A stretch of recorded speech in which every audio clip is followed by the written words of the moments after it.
The bridge looks impossible because halfway across, it stops feeling like land and starts feeling like open sea. In 1956, engineers attempted something so ambitious that most people today would assume computers had to be involved. But there were no digital models here, no GPS, and no reliable roadmap for how to build this kind of crossing. What existed instead was a growing city, a painful commute, and a lake standing directly in the way.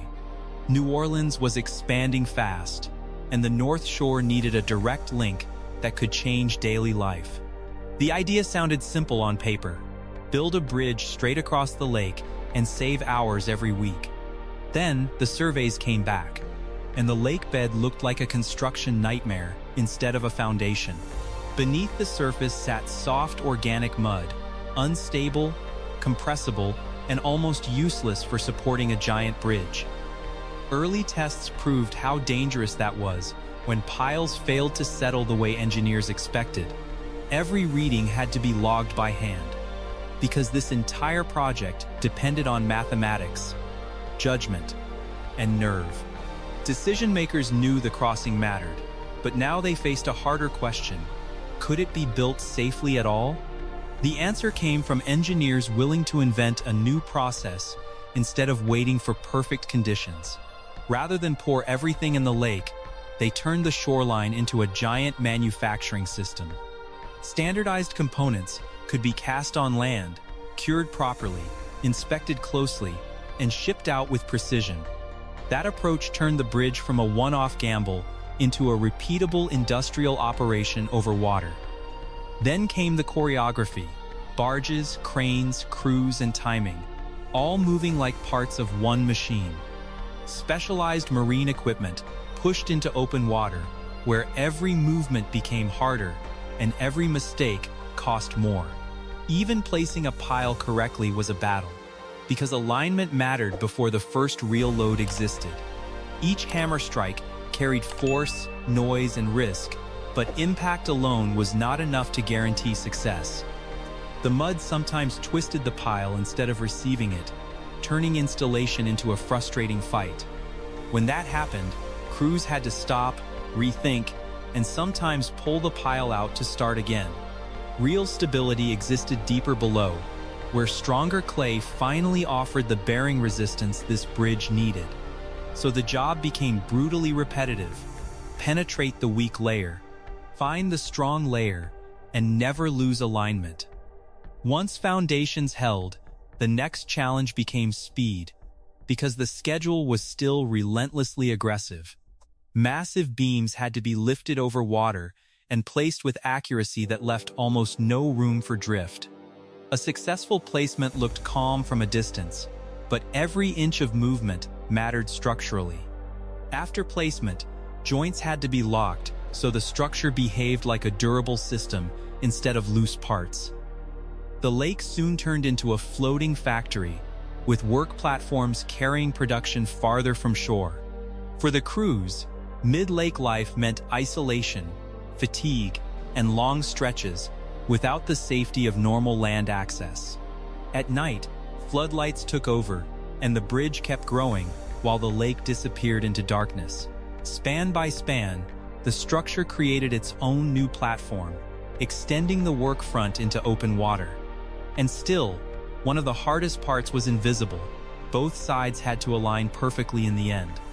Surveyors relied on geometry, optics, and fixed reference points, not software, not satellites. Just disciplined measurement. A tiny early error could have become a massive final misalignment miles later. Instead, the engineering held, and two advancing fronts met over water with stunning precision. The bridge also had to function as shared infrastructure, allowing marine traffic to keep moving beneath it. That meant mechanical sections, moving parts, and details that could not fail in a corrosive environment. Even the expansion joints mattered, because the bridge had to move slightly in heat without damaging itself. When the first span opened in 1956, the crossing instantly became both a utility and a psychological event. Drivers were not used to a road with water everywhere, and almost no visual comfort. Some crept forward, some stared into the horizon, and some suddenly understood just how exposed they were. Yet that discomfort came with a reward, a direct route that changed the region overnight. The bridge was no longer an idea. It was a working machine connecting people, jobs, and time. But open water success does not end at opening day, because nature keeps testing every design decision. Salt, humidity, and marine exposure began their slow assault almost immediately after the bridge opened. Then a major storm delivered a much harsher exam, forcing engineers to study what actually failed. That analysis became crucial, because strong structures are often improved most by the moments that hurt them. Investigators found that some weaknesses lived not in the piles, but in how major elements were connected. So the lesson was clear: stronger tie-down behavior, tougher detailing, and less tolerance for movement under extreme force. When the second span was planned, those lessons were not ignored. They were built directly into the new work. The newer bridge looked familiar, but beneath that similarity lived smarter structural thinking. Connections became stronger, support logic improved, and resilience gained a more deliberate role in the design. Newer positioning methods also increased accuracy, showing how fast infrastructure practice was evolving. The second span was not just an expansion, it was a refined answer to the first bridge's hardest lessons. That upgrade doubled usefulness, improved traffic handling, and made the crossing a stronger regional corridor. Soon the causeway was doing more than moving cars. It was reshaping where people lived. Communities on the North Shore grew because the bridge turned distance into routine. Modern safety now depends on systems the original builders never had, especially when the lake disappears into fog. Visibility monitoring, cameras, and real-time controls now help operators manage conditions that once threatened basic navigation. When fog closes in, the bridge can become a white tunnel over water, beautiful and dangerous at once. That is why the structure survives through design, but stays useful through constant management. Below the surface, maintenance continues in places most drivers never think about. Divers inspect submerged elements because marine infrastructure ages quietly long before it fails visibly. Where damage appears, crews repair, seal, strengthen, and preserve instead of waiting for bigger consequences. Modern materials now help extend the life of components that have already survived decades of exposure. Some details from the earlier era still remain, reminding everyone how durable the original work really was. And none of that maintenance happens in a vacuum. The bridge still has to serve traffic every day. Morning commuters treat the crossing like routine, even though it remains one of the boldest roads in America. That is the strange victory of great engineering. The extraordinary slowly becomes normal. Then Katrina arrived, and the bridge faced the kind of regional disaster that defines infrastructure forever. Water overwhelmed surrounding areas, approach zones suffered, and the wider landscape slipped into emergency conditions. Post-storm access itself became difficult, forcing engineers to reach the bridge under crisis conditions. What they saw afterward mattered enormously, because the bridge had just gone through a real-world survival test. Debris marks showed how high the water had risen, but deeper structural failure did not appear.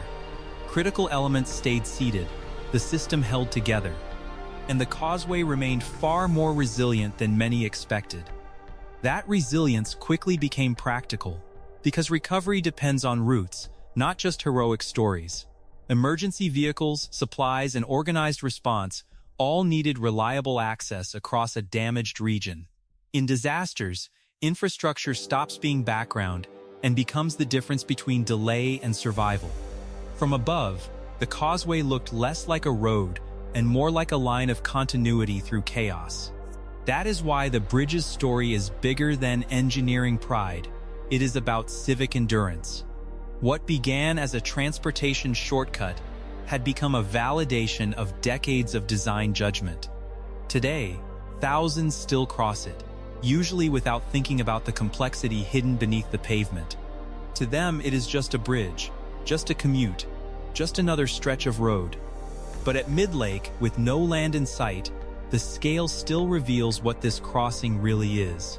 It creates a rare driving experience where the horizon flattens and ordinary road logic starts to disappear. Its reputation also remains global, because long water crossings are measured against legacies like this one. Even when newer bridges appear elsewhere, this causeway remains iconic for what kind of water it crosses. Its influence extends beyond location, because later marine bridge projects learned from methods refined here. That makes the bridge important not only as infrastructure, but as a construction breakthrough. Standardization, repetitive components, and marine logistics created a system later projects could adapt and improve. In that sense, this causeway did more than connect shores. It changed how builders approached open water scale. And all of it began with hand calculations, field decisions, and a workforce operating without digital backup. There was no second design waiting in a cloud server. No simulation ready to rescue a bad assumption. There were only engineers, crews, machines, weather, and the discipline to keep improving under pressure. That human side matters, because impossible projects are always carried by tired people making exact decisions. Their confidence did not come from comfort. It came from process, repetition, and trust in the numbers. The bridge has modernized over time, but its core identity still belongs to those original choices. Even today, newer testing methods continue confirming the strength of older work hidden inside the structure. When signals return clean from aging piles, they prove that disciplined construction can outlive entire generations. That is what makes this bridge so powerful, not just length, but reliability through decades of punishment. Storms came, salt stayed, traffic never stopped, and still the structure kept doing its job. Most drivers will never study its piles, joints, or maintenance records, and that is perfectly fine, because the highest compliment to great engineering is that ordinary people can trust it without thinking. Families gained time, businesses gained access, and whole communities grew because this crossing made distance manageable. Regional expansion did not happen beside the bridge. It happened because the bridge kept proving itself useful. Look closely, and the structure is beautiful not for ornament, but for disciplined repetition under unforgiving conditions. Even the attached camera angle works so well because it turns infrastructure into something almost unreal. Add a bold arrow, isolate the strange geometry, and suddenly a road becomes a mystery people must click. That same visual language works because the truth is already dramatic. The bridge genuinely looks impossible. And that is the perfect ending for this story, a structure so successful it now hides its own greatness. At sunset, the causeway stops looking like a commute and starts looking like what it always was, a masterpiece built over doubt.